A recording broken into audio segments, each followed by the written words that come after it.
They stood to attention, dressed in clothes that they were accustomed to wearing in the tavern, the church, and in everyday life. There was absolute silence in those regiments, as can only be demanded from the best disciplined troops. An observation by a defeated British officer. Comprised of both regular soldiers and militiamen from various New England states, Continental Army's Northern Department exemplified, for its time, what General Mark A. Milley has described as today's total army. This combined force, consisting of regular soldiers and state militias working together, served the same purpose then as now: to answer the nation's call anywhere and any time, with little or no notice. Since the first shot fired by revolutionary colonists in April of 1775, America's pursuit of independence from Britain had teetered back and forth on the edge of failure. But the goal seemed within reach on the morning of October 17, 1777, when Lieutenant General John Burgoyne's British Field Army officially surrendered to the commander of the Continental Army's Northern Department, Major General Horatio Gates. Ironically, the road to this unprecedented American victory began in defeat. Acting on a long-considered but never successfully executed plan, utilizing the route of riverways and lakes known as the Hudson-Champlain Passage, General Burgoyne intended to invade America's New England colonies from Canada. Seizing Continental strongpoints along the way, Burgoyne's final goal was to capture the Northern Department's supply depot in Albany, New York. There, his forces would link up with the troops of Sir William Howe, Commander-in-Chief of all British land forces in the colonies, as part of the general's overall campaign to quell the colonists' rebellion. When Howe embarked on his campaign for Philadelphia, this had been originally envisioned as part of a much larger operation, with the British column advancing southward from Canada, his column taking Philadelphia. Howe was then supposed to advance northward and join with Burgoyne, and from there control this north-south axis of advance, but also to cut off New England from the rest of the colonies. In British thought, New England was the cancer that was infecting all of America. If we can cut out the cancer, so they believed, we can save the rest of British North America. Burgoyne's army left St. John's, Canada by ship and boat on June 13, 1777, and sailed south along the Richelieu River towards Lake Champlain. His forces included approximately 4,000 British infantry soldiers with artillery and another 3,000 German troops, often referred to as Hessians. A battalion of dragoons without horses accompanied their countrymen. British loyalists who were familiar with the area and Native American scouts were also expected to join the advance on Albany to swell the British ranks. General Washington was aware of the British invasion plan, but, requiring all his troops for the defense of Philadelphia, he denied the Northern Department's request for reinforcements. Instead, he ordered Major General Philip Schuyler, its commander, to defend the Hudson-Champlain waterway by using Fort Ticonderoga as the primary defensive position. General Burgoyne commenced his attack on Fort Ticonderoga on June 30th. Major General Arthur Sinclair, commander of Fort Ticonderoga, faced several challenges in mounting an effective defense. Not only was the fort built to command the river's southern approach, it was also seriously undermanned and dangerously exposed to fire from the area's high point, Mount Defiance. After only 5 days of fighting, Sinclair ordered a withdrawal on the night of July 5th. At dawn the next day, the British occupied the fort. Recognizing that he was outgunned and outmanned as well, General Schuyler decided that instead of occupying nearby Fort Edward, he would focus his efforts on extensive counter-mobility operations. These included burning local crops and scattering livestock, felling trees across roadways leading to Albany, and damming brooks and streams to muddy the drinking water. He then linked up with soldiers from Fort George and withdrew across the Hudson River to the town of Saratoga on July 30th. Advancing as he does, Burgoyne's taking the most expeditious way to advance southward. At the same time, he's also advancing further and further away from his bases of support, and so his lines of communication become extended. This means that they're much more subject to attack by colonial militias. As he moves further, he's also forced to send out foraging parties to look for food. As far as ammunition, he's got what he's got. He is reliant upon supplies coming southward from Canada if he can get any. As he advances southward and the season begins to turn, it becomes much more difficult.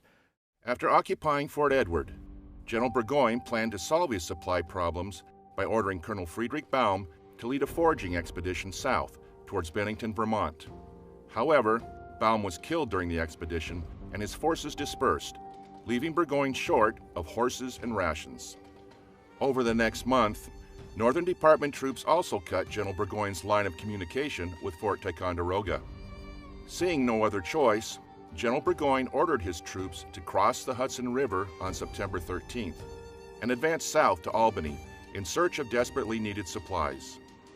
Anticipating Burgoyne's movements, Major General Horatio Gates, the newly appointed commander of the Northern Department, had prepared defenses along the road to Albany at Bemis Heights, a location 14 kilometers south of Saratoga. This naturally defensible terrain consisted of steep bluffs and ravines that extended to within 180 meters of the Hudson River, providing the Americans with ample cover and a significant elevation advantage. General Gates's engineers fortified his eastern flank with an artillery battery behind a line of earthworks that crossed the road to Albany. Another line of earthworks with a battery of guns was positioned further north near a small stream named Mill Creek. General Gates established his headquarters at the base of Bemis Heights, surrounded by a three-sided defensive breastwork that faced north. Batteries were placed in the center, and at each corner, with the open south side protected by a ravine. He named the position Fort Nielsen, after the farmer who owned the property. It was approximately 1 kilometer from the Hudson River to the summit of Bemis Heights. Among the hill's deep forest growth, clearings were rare, except where a few farms had been established. One of them, known as Freeman's Farm, stood atop a forested ridge to the north of Gates's position.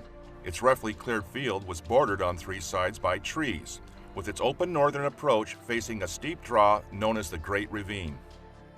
Recognizing he would have to outmaneuver Gates's defenses in order to reach Albany, General Burgoyne planned to divide his forces into 3 columns.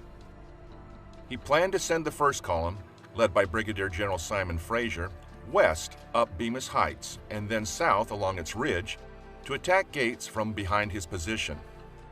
The second column of troops, under the command of Brigadier General James Hamilton, would also advance west, up Bemis Heights, then turn south and launch a frontal attack on the Americans' defenses. Burgoyne expected the 2 columns to roll up Gates's line east, where Major General Baron Friedrich von Riedessel's 3rd column of German troops would defeat the routed force.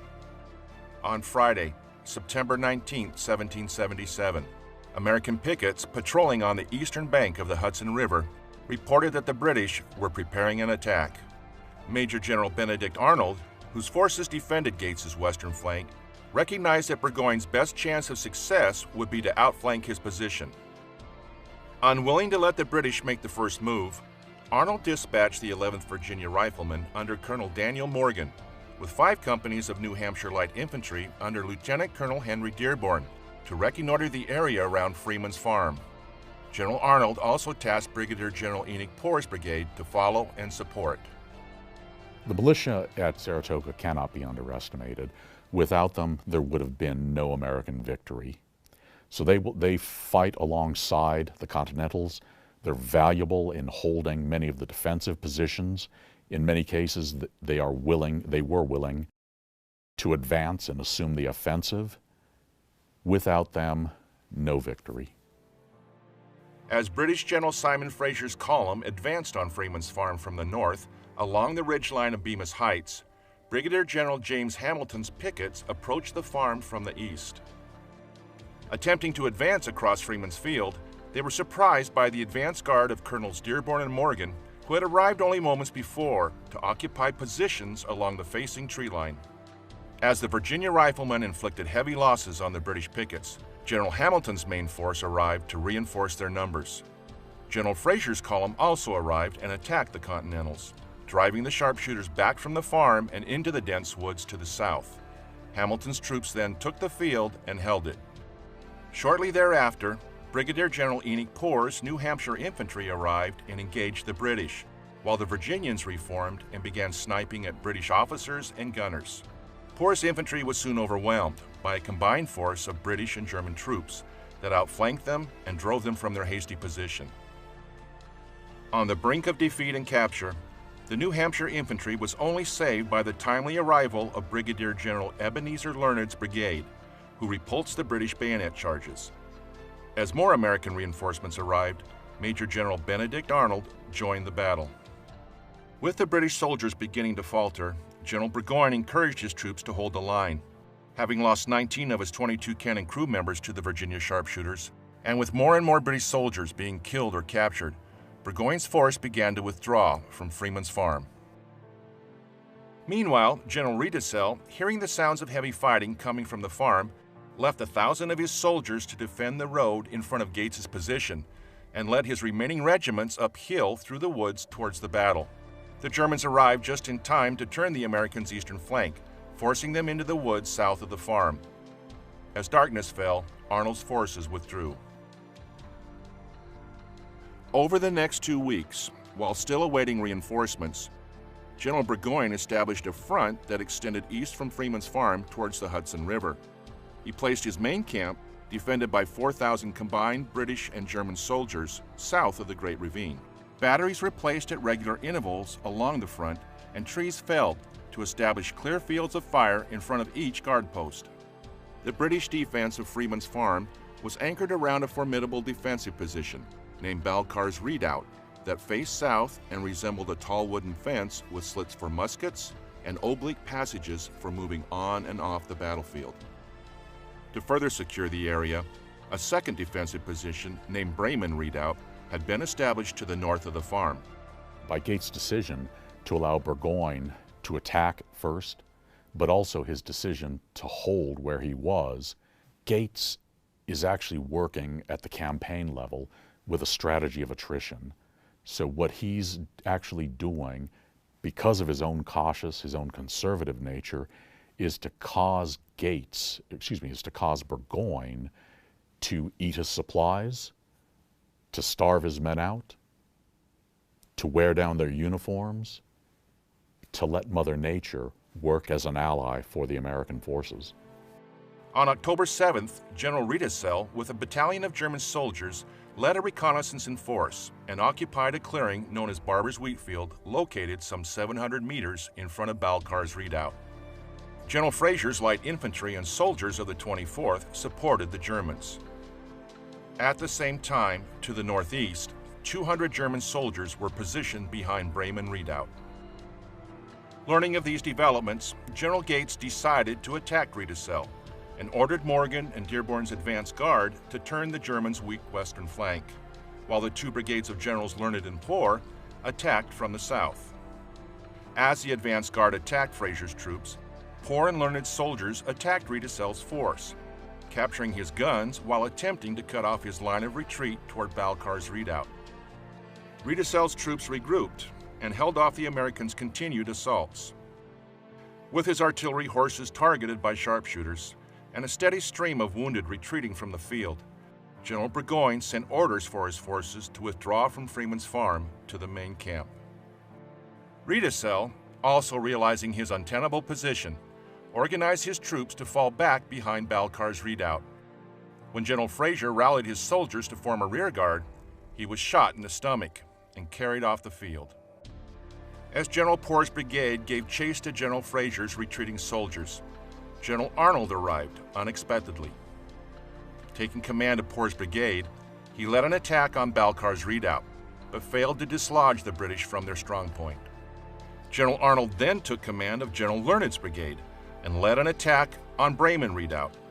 As the Germans scattered to join Burgoyne's retreating forces, Arnold's horse was shot and fell on Arnold, breaking his leg. You know, when we look at Benedict Arnold, Granted, of course, he goes down in history, in at least in American history, in ignominy. Before this, however, one of the most aggressive American field commanders there was, trusted implicitly by Washington. He disobeys Gates' orders, and he will lead attacks against the British. He's wounded, of course, in battle, has a limp for the rest of his life. Without Arnold, or I should say because of Arnold, Gates was able to succeed at Saratoga. Much of Gates' credit is due to men like Benedict Arnold, but also Daniel Morgan, Enoch Poor, and other aggressive field-grade officers. On October 8th, with his original force reduced by half, General Burgoyne tended to the burial of his close friend, Brigadier General Simon Fraser. Burgoyne then ordered a retreat through torrential rain to the town of Saratoga. General Gates's forces followed. 3 days later, on October 17, 1777, Lieutenant General John Burgoyne formally surrendered his army to Major General Horatio Gates.